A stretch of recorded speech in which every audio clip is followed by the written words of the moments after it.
Congress party విస్తృత స్థాయి సమావేశం గాంధీ భవన్లో జరుగుతుంది. మనతో పాటుగా రామగుండం ఎమ్మెల్యే రాజ్ ఠాకూర్ ఉన్నారు. నమస్తే, కంగ్రాచులేషన్స్ సార్.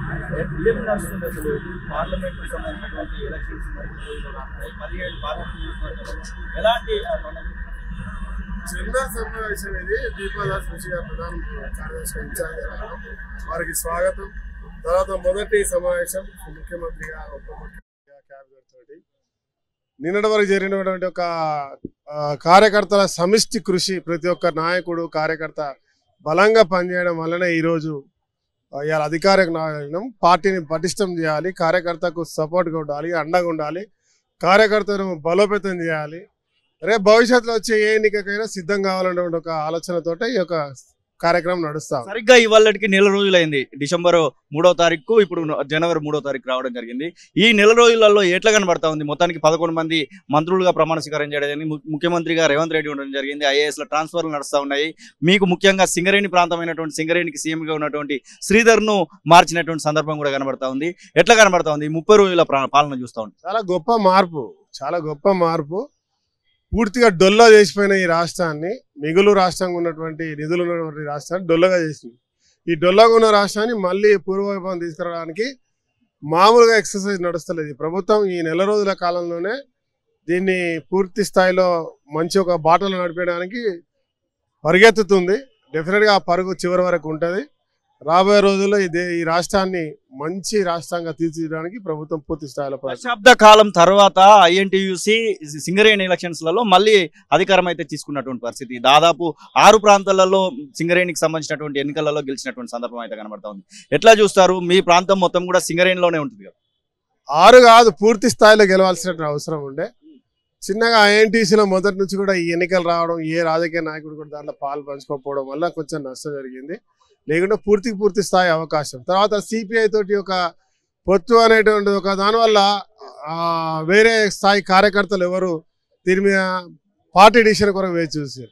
అయినప్పటికీ గాను టీపీసీ కేసు విపరీతమైన డబ్బు స్పెండ్ చేయడం వల్ల, విపరీతమైన ధనార్జన చేసి మందు అక్కడ కూడా దాన్ని పొల్యూట్ చేసిన ఒక సన్నివేశంలో ఈ మాత్రం గెలిచి రావడం అనేది ఒక గొప్ప అవకాశం. ఒకవేళ కొంచెం సమయం ఉంటే మాత్రం 100% Congress party INTUC trade union గెలిచేది. రామగుండం ప్రజలకి మక్కన్ సింగ్ రాజ్ ఠాకూర్ గా ఏం చేయబోతున్నారు? ముఖ్యంగా చాలా ఏళ్లుగా మీరు చూస్తూ వస్తున్నారు. దాదాపు 20 ఏళ్ల నుంచి వెళ్ళి రామగుండం ప్రాంతాన్ని చూస్తూ వస్తున్నారు. చివరికి ఈసారి అయితే అక్కడ ఎమ్మెల్యే గెలిచినటువంటి పరిస్థితి. గెలిచిన తర్వాత మొదటి అసెంబ్లీ సమావేశాలలోనే సింగరేణి కార్మికుని అవతారంతోనే అయితే అసెంబ్లీకి వచ్చినటువంటి ఆకర్షణ అయితే కనబడతా ఉంది. ఒక్క మాటలో చెప్పాలంటే ఈ రాష్ట్రాన్ని ఎట్లా డొల్ల చేసిరో మా కాన్స్టిట్యున్సీని అట్లా డొల్ల చేసిరు. రామగుండం ఒక మాంచెస్టర్ ఆఫ్ ఇండియాని అలా బొందలగడ్డగా మార్చిండు కేసీఆర్, సమస్యల గుండంగా మార్చిండు. గోదావరి కనిలో బొగ్గు ప్రాంతం అండర్ గ్రౌండ్ బండ్ లేకుండా చేసేటువంటి చరిత్ర ఆయనకే దక్కింది. మా ప్రాంతాన్ని బొందలగడ్డ చేసిండు. అక్కడ మళ్ళీ రివైవ్ చేసుకుంటూ ఆ ప్రాంతాన్ని అసలు ఒక నయా పైసలు కార్పొరేషన్లో మీరు నమ్మరు, మీరు పోయి సీక్రెట్గా ఎంక్వైరీ చేయండి. అక్కడ ఉన్న ఈ రోజు కూడా మేయర్ వాళ్ళందరూ టీఆర్ఎస్ వాళ్ళు ఉన్నారు. ₹1 5 సంవత్సరాలలో ₹1 తీసుకురాలి. ఒక్క నయా పైసా లేదు, స్టాఫ్ లేదు. 8-10 సంవత్సరాల నుంచి అధికారులు వాళ్ళే ఉంటారు, వాళ్ళే దోపిడీదారులు, వాళ్ళే ఆఫీసర్లు, వాళ్ళే అన్ని. అసలు వ్యవస్థనే లేదు. పూర్తిగా నిర్వీర్యం అంటే సున్నగా చేసినటువంటి ఒక చరిత్ర ఉంది. దాన్ని రివైవ్ చేయాలి. ఇలా రాష్ట్రాన్ని ఎట్లయితే రేవంత్ రెడ్డి గారు చేస్తారో రేపు రామగుండం కూడా నేను అదే మాదిరి చేయాలి. దానికి కొంచెం సమయం పడితే తప్పకుండా పూర్వవైభవం తీసుకొస్తాం. పక్కపొడి నియోజకవర్గం మంత్రి నుంచి ఇప్పుడు ఐటీ మినిస్టర్ గా దుద్దిల్ల శ్రీధర్ బాబు రావడం జరిగింది. ఐటీకి సంబంధించినటువంటి డెవలప్మెంట్ ఏమైనా రామగుండం నియోజకవర్గానికి కానివ్వండి, లేకపోతే మీ నియోజకవర్గంలో ఉన్నటువంటి నిరుద్యోగ యువకులను హైదరాబాద్ లో ఐటీ ఇండస్ట్రీలో పెట్టించేటువంటి ప్రయత్నం కానీ ఏమైనా చేయబోతున్నారా? డెఫినెట్గా ఐటీ ఆడికి రావాలంటే నాకు తెలిసి కష్టమవుతుంది. కానీ వారి ద్వారా ఇక్కడ ఐటీ ప్రాంతాల్లో మా ప్రాంతంలో నిరుద్యోగ ఉద్యోగులకు ఉద్యోగాలు ఇప్పించే కార్యక్రమం పెడతాం. తర్వాత ఆయన ఇండస్ట్రీస్ మినిస్టర్ కూడా, ఆయన అక్కడ దాని బొగ్గు ఆధారితమైనటువంటి ఇండస్ట్రీస్ ఏమైనా ఉన్నాయో అవన్నీ తీసుకొచ్చే ప్రయత్నం చేస్తూ ఉన్నాం. ప్రారంభమైంది. త్వరలో అది ఏదో ఒక ఇండస్ట్రీ తీసుకొస్తాం అక్కడ. దాంతోపాటు మా శ్రీధర్ బాబు గారికి పూర్తి అవగాహన ఉన్న ప్రాంతం. నాకెంత ఉంటుందో సింగరేణి వారికి కూడా అంతే ఉంటుంది. కాబట్టి వారు పూర్తిగా ఆ ప్రాంతంపై పూర్తి అవగాహన ఉన్నది. 4 సార్లు ఎమ్మెల్యేగా, గతంలో మంత్రిగా, ఇప్పుడు మంత్రిగా.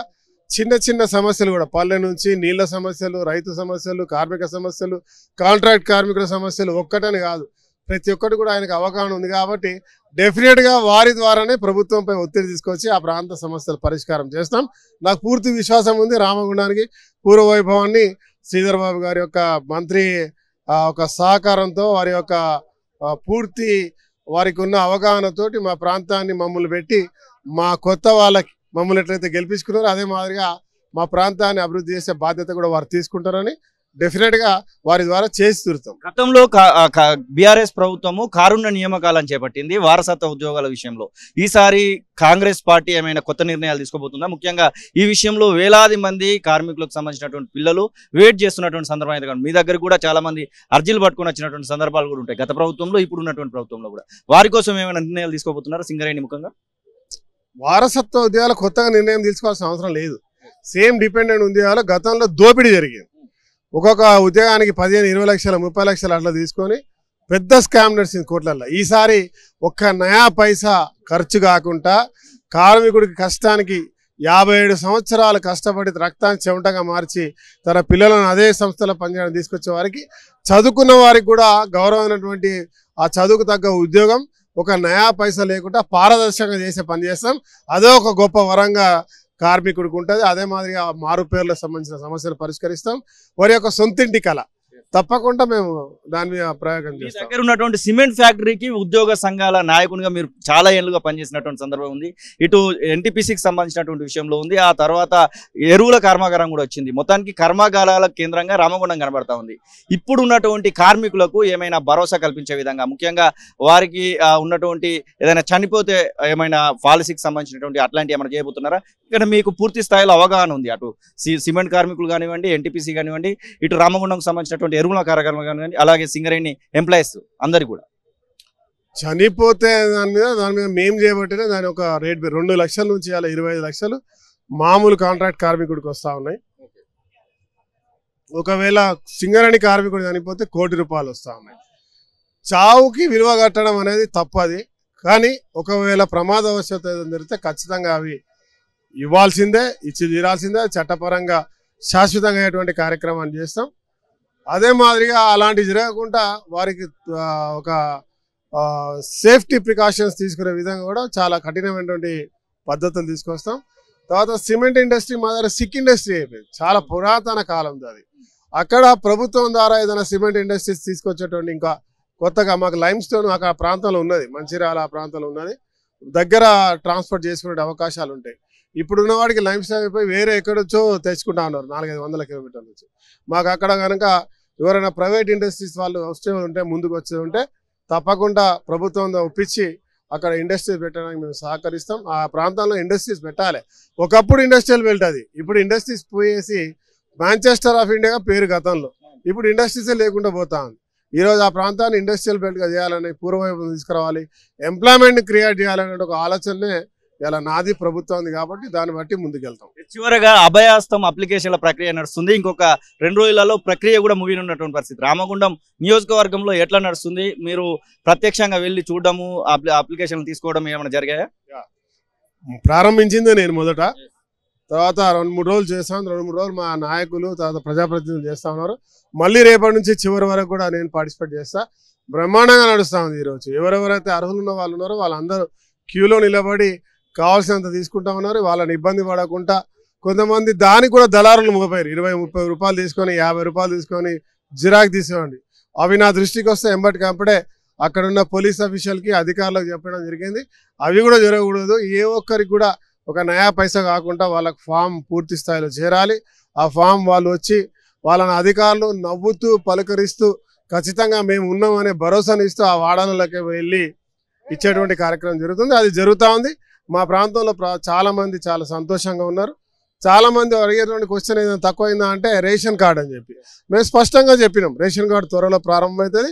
రేషన్ కార్డు లేని వాళ్ళు కూడా దీన్ని అప్లై చేసుకుని వాళ్ళని కూడా బిలో పవర్టీ లైన్ కింద ఉన్న వాళ్ళు ఎవరైతే ఉందో మా వాళ్ళు వస్తారు, సర్వే చేస్తారు, గుర్తిస్తారు. నేనే స్వయంగా నాకు ఇల్లులు తెలుసు కాబట్టి నేను ఉన్నానని ధైర్యం చెప్తూ ఇలా వాళ్ళందరూ ముందుకు పంపిస్తున్నాం. ఇది మక్కన్ సింగ్ రాజ్ ఠాకూర్ చెప్తున్నట్టు ఖచ్చితంగా తెలంగాణ రాష్ట్రంలో సస్యశ్యామలైనటువంటి పాలనను కొనసాగిస్తామని, సింగరేణికి సంబంధించినటువంటి విషయంలో అలాగే రామగుండం డెవలప్మెంట్ సంబంధించినటువంటి విషయంలో ముందు వరుసలో ఉంచుతాననేటువంటి ఆశాభావన అయితే వ్యక్తం చేస్తున్నటువంటి పరిస్థితి. కెమెరా పర్సన్ అజయ్తో కలిసి శ్రీనివాస్ తొలివెలుగు, హైదరాబాద్.